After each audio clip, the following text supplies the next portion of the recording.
Accounting equation के पीछे मैंने डेफिनेशन वगैरह थोड़ा सा एक्सप्लेन किया था।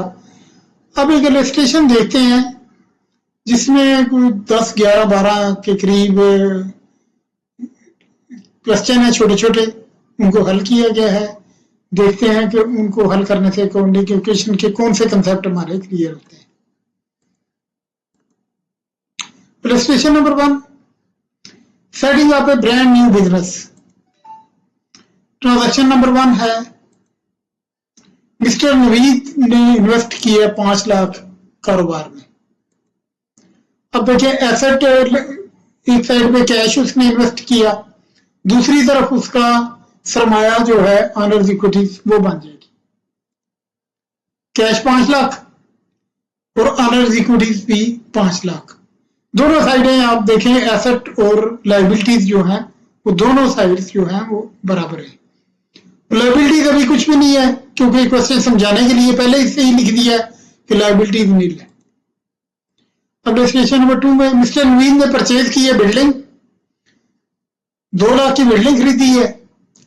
अब दो, एक एसेट एक कम हुआ है और एक जो है वो एसेट जो है वो इंक्रीज हो गया, उसका नाम था building. This transaction brought to change asset cash in decrease by rupees 2 lakh and building a new asset increased by rupees 2 lakh. Now the equation will be assets is equal to liabilities plus equities. अब देखिए यहाँ पे हमने जो equation लिखी है उसमें पहले तो पीछे वाला जो क्वेश्चन था वो उतार देते हैं ना, क्योंकि जब आप इसको समझ रहे होते हैं तो पीछे आप इसको साथ साथ इसको हल करते जाए। अब देखिए कैश में इजाफा हो गया, कैश पहले हमारा कम था, कैश मजीद इसमें आ गया और बिल्डिंग एक एसेट आ गया। तो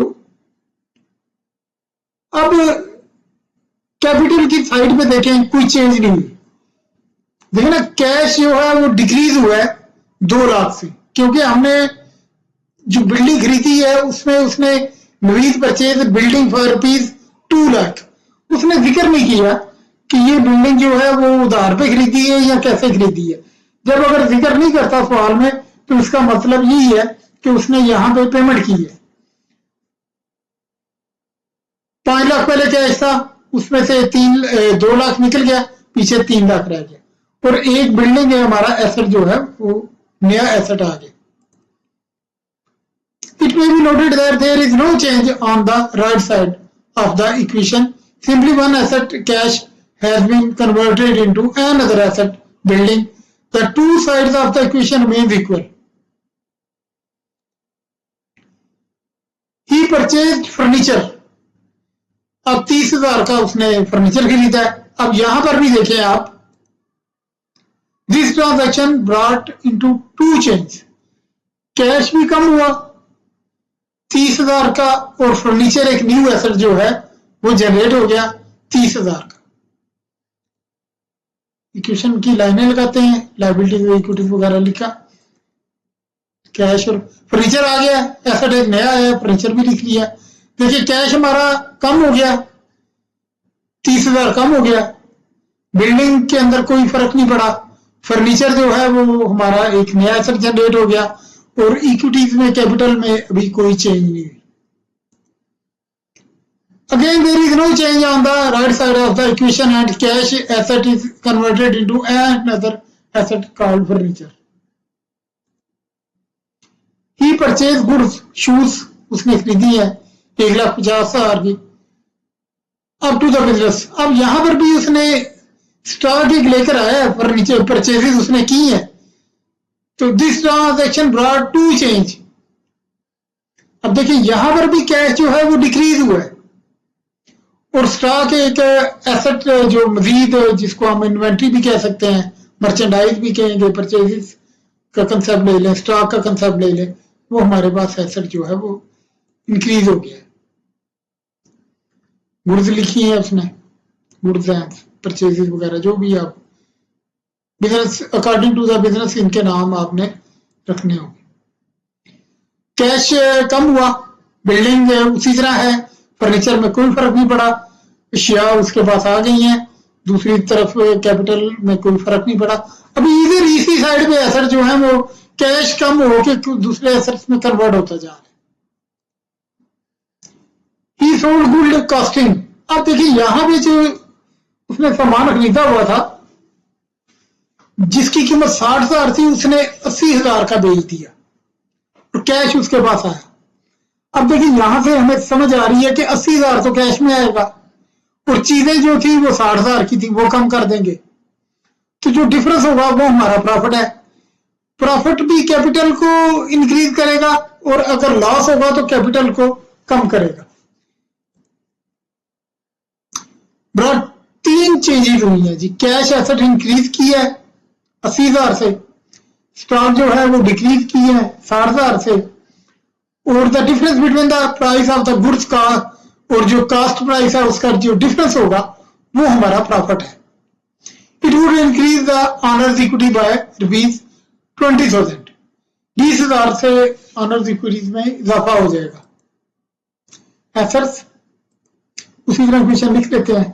कैश है, बिल्डिंग है, फर्नीचर है, गुड्स है।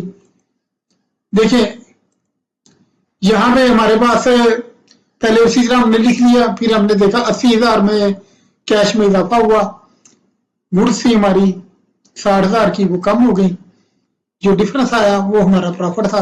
प्रॉफिट हमारे कैपिटल में इजाफा करेगा, तो ये हमारी अकॉर्डिंग इक्वेशन जो है वो देखें आप इक्वल है। ये दोनों साइडें अगर आप इनका टोटल करेंगे तो ये इक्वल है।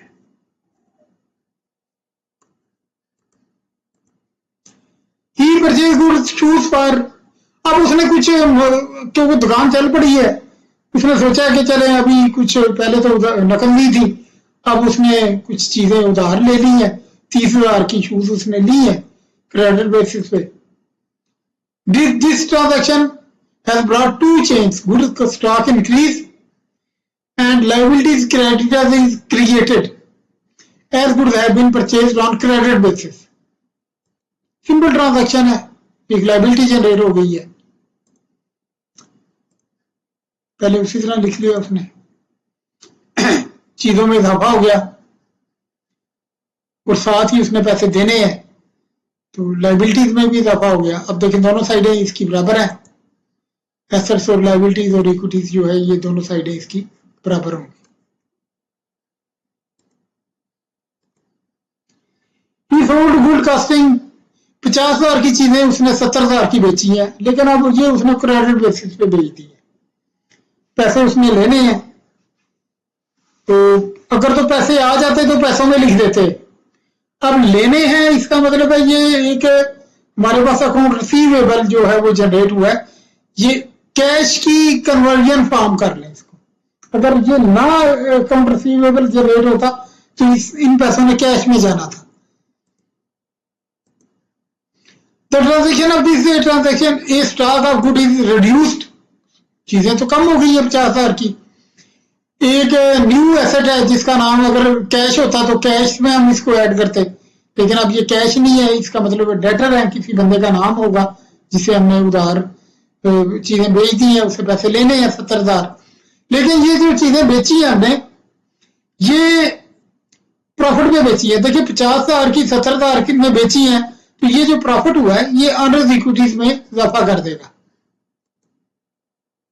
कैश, बिल्डिंग, फर्नीचर, गुड्स वहां यहीं तक के पहले क्वेश्चन चल रही थी, अब नया हमने एक डेटर इसमें लिख दी है।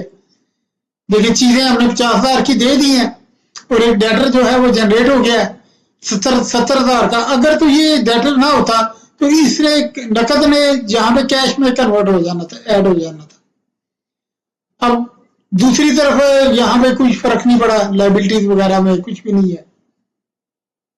जो फर्क था, डिफरेंस था इसका, वो प्रॉफिट था। वो प्रॉफिट आपको पहले पीछे भी समझाया, वो कैपिटल को हिट करेगा, कैपिटल में इजाफा करेगा। टोटल करके देख लें आप, तो ये टोटल जो है इसका बराबर होगा। क्रेडिटर और पेस्ट, क्रेडिटर जो थे उनके हमने पैसे दे दिए। The result of this transaction is a liability creditor is decreased by 30,000 and cash asset is also decrease bye 30,000। 30,000 का कैश भी कम हो गया हमारा, और साथ ही हमारा जो था लायबिलिटी जो क्रेडिटर हमने बनाए हुए थे वो भी हमारे डिक्रीज हो गए। कंट्रीब्यूशन इसी तरह सारी लिखी, कैश में भी कमी हुई और क्रेडिटर में भी कमी होगी। अब दोनों साइडों का जब टोटल करेंगे तो दोनों साइडों का टोटल जो है वो बराबर होगा। ये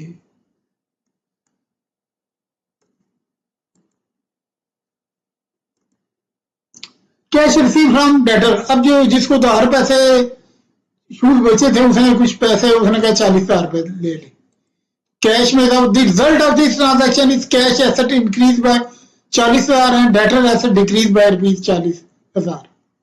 40,000 उसके डेटर्स के हम वहां पे कम कर देंगे, 70,000 उसने देना था, 40,000 कैश में कन्वर्ट हो गया और इधर से कम हो गया। इस साइड पे लायबिलिटीज वाली साइड पे कुछ फर्क नहीं पड़ा।